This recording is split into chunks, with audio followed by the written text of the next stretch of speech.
The Chocolate Touch, chapters 9 through 10. Chapter 9. Oh, the shame of it! The humiliation! John wept breathlessly as he ran, shocked and frightened, indignant and angry at the world that had suddenly turned against him.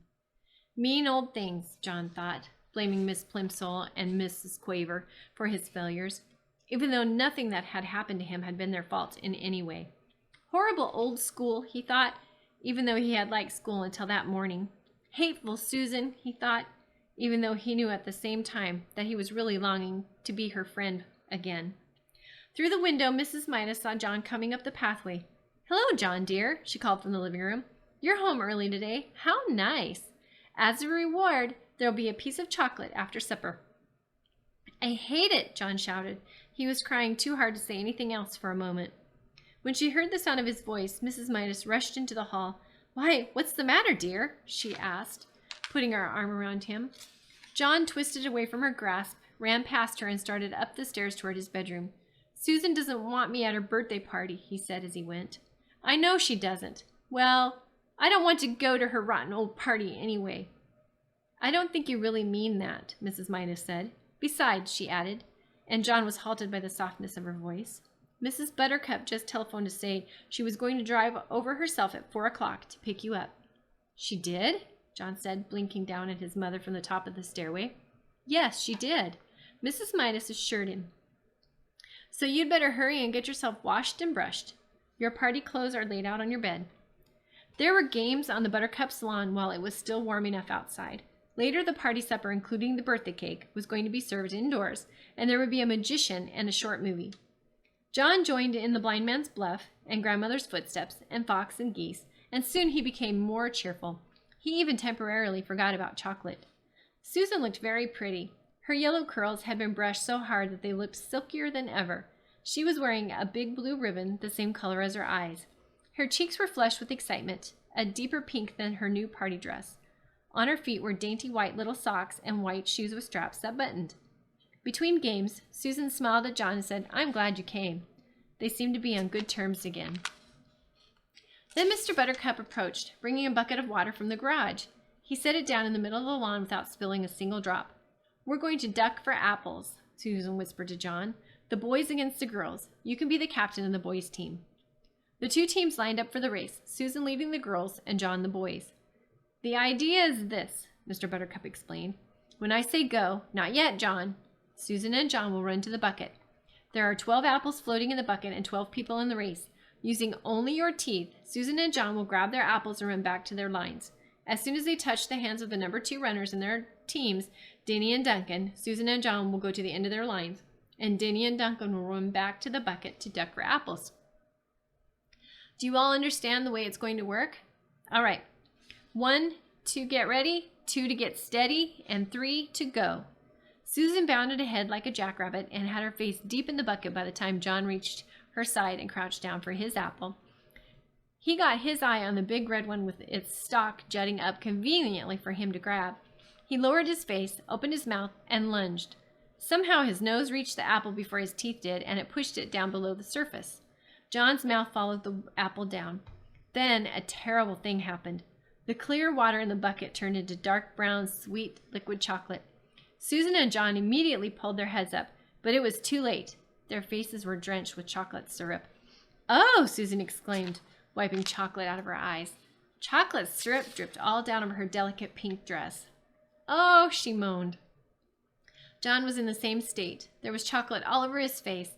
There was chocolate on his white shirt front and on his gray flannel shorts. And there was chocolate in his mouth. "Glug!" John said. "Glug!"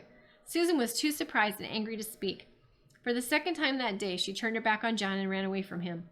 Mrs. Buttercup offered to clean John up, but he couldn't bear to stay at the party another minute. He started off at once for home. Chapter 10. Dragging along and thinking of all the dreadful things that had happened, John had walked about halfway home when he heard the cheery voice of his father. "Hello, hello," called Mr. Midas, crossing over from the other side of the street. He was on his way home from the station. "You left the party rather early, didn't you?" "What?" Mr. Midas had just seen the patches of streaks of chocolate that were drying on John's face and on his clothes. "Good gracious," he said. "No wonder you left the party early. How did that happen?" John burst into tears. It had all been so awful, but now he could tell his father about his terrible day. He stopped crying and only sniffed a little now and then as he told the whole story about taking the coin to the candy store and about buying the box that had turned out to have only one chocolate in it, and about the toothpaste, about breakfast, the gloves, the silver dollar, the pencil, the lunch, the trumpet, and finally the apple dunking water. You mean to tell me they really all turned to chocolate? Mr. Midas asked. You're sure you didn't imagine some of this? Oh, no, John assured him. Well, Mr. Midas said, still looking doubtful, we're only a couple blocks from that candy store of yours. Not that I've ever noticed one there. Suppose we stroll over and ask the man whether his chocolates always do strange things to people. It's on the next corner, John said, recognizing some of the houses on the side street. Not the next house, not the next house, not the next house, he said. But John's voice faded in the silence. The corner where he had found the candy store was now nothing but an empty lot. Open ground littered with a pile of rusty tin cans and broken bottles around a splintery old sign saying, for sale. Said Mr. Midas, frowning anxiously at John. I think we better pay a visit to Dr. Cranium before we go home. That's where the store was, though, John protested, beginning to cry again. He had shed more tears in that one day, it seemed, and certainly eaten more chocolate than in any other day of his life put together. I know it was. Dr. Cranium was a busy man. As luck would have it, however, he was able to see Mr. Midas and John almost at once.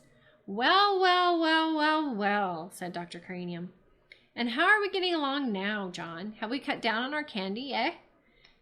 How do you do, John responded dully. Apparently, he's had a bad day, Dr. Cranium, Mr. Midas said. Trouble at school, you know. And a little accident at the birthday party. What I'm worried about is that he keeps saying that everything he puts into his mouth turns to chocolate.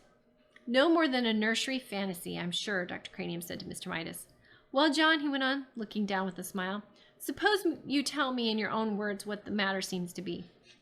Everything I put into my mouth turns to chocolate, John explained. Everything I eat and everything I drink changes into chocolate. I'm thirsty, and I'm getting a pain, a bad one, I think. Dr. Cranium sighed patiently and invited John to open his mouth and say, ah. Ah, John said. Dr. Cranium peered inside John's mouth briefly and gave a low whistle of surprise. This chocolate eating simply must stop, he went on to his supply cabinet. I don't think there's any time to be lost, he told Mr. Midas.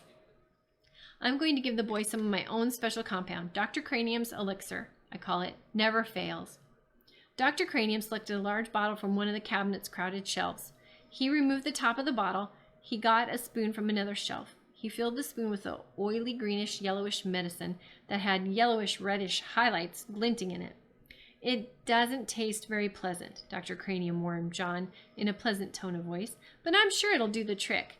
Clear the stomach and clear the mind. And that's what I always say. Dr. Cranium offered John the brimful spoon. Must I? John asked his father. I know it'll turn to chocolate. Go on, Mr. Midas nodded encouragingly. Drink it down. John took the spoon between his lips. The medicine turned to chocolate. The spoon turned to chocolate. John choked and spluttered, and chocolate syrup spurted from his mouth. Dr. Cranium dropped the spoon in alarm. When it struck the white tiled floor, the chocolate handle snapped into several pieces. Mercy, said Dr. Cranium. I've never seen anything like it. The boy's whole system seems to be so chocolatified that it chocolatifies everything it touches. After he had recovered somewhat, the doctor went on, I believe that this must be an unprecedented case of, chocolitis. I shall call it Cranium's disease.